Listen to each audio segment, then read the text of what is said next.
Hello everyone and welcome to Tabor Talk. I'm your host, Michael Tabor, so getting right into this. So tonight I'm reading The Best American Legal Writing. You talk about crisp prose, beautiful writing. I've always been enamored with legal writing. No, I am not a lawyer, but I thought about it when I was a young man. Instead, I stayed with journalism. I have a degree in journalism. But anyway, I have friends who went on to law school and passed the bar and who are practicing lawyers.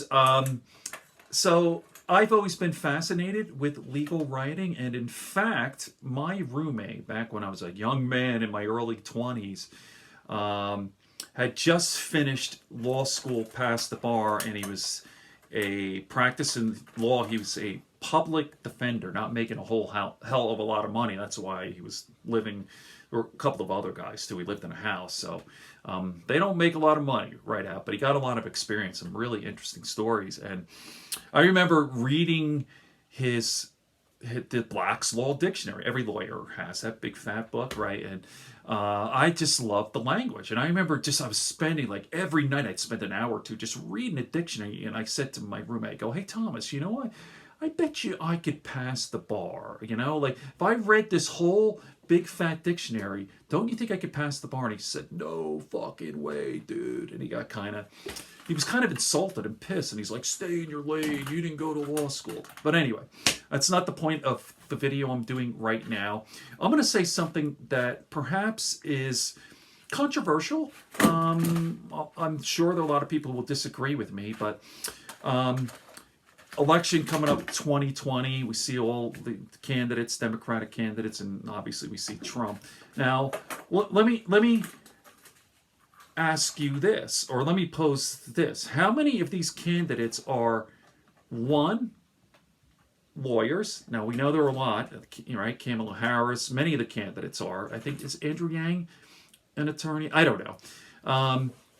But anyway, a lawyer and military service. Well, you know, Tulsi Gabbard, is it Tulsi Gabbard, right?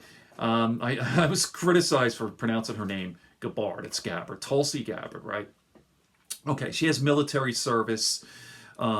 She is not an attorney. Is she? You know, I don't even know. But I've been saying this for years. I think there are two things you need. If you want to run for president, you need two things in your background, right?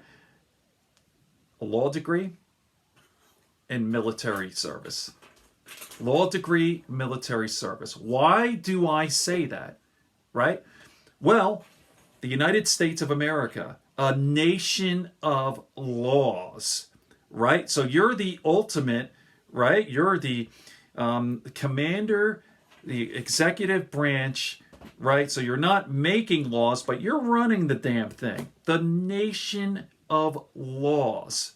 It makes sense to speak the language, yes? Right? Okay, so a law degree, military service. Why do I say military service? You're the commander-in-chief.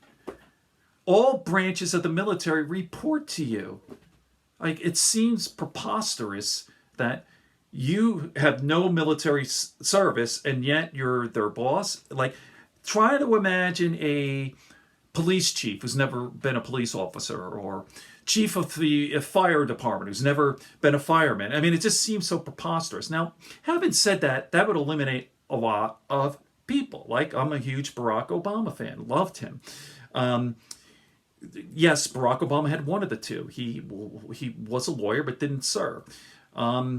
Going down the line, right? So yes, okay, we have to pass, right? Barack, you're a great candidate and all these good things, but there are plenty of people who are lawyers, military service. I don't know.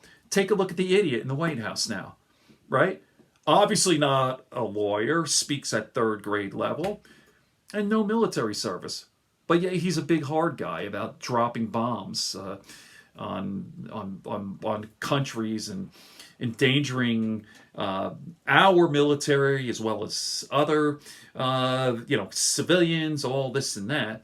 And it's interesting, I was just looking at his tweet and he was saying, like, "Hey, Thanksgiving I spent with these courageous warriors, and I go, yeah, right, courageous warriors, unlike you, you draft dodging coward.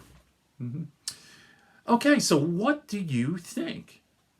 I think it's a good idea, right? And you would get rid of the shit. Okay. Law degree, military service. Good friends, good books, and a sleepy conscience. Peace, love, and understanding here on Tabor Talk.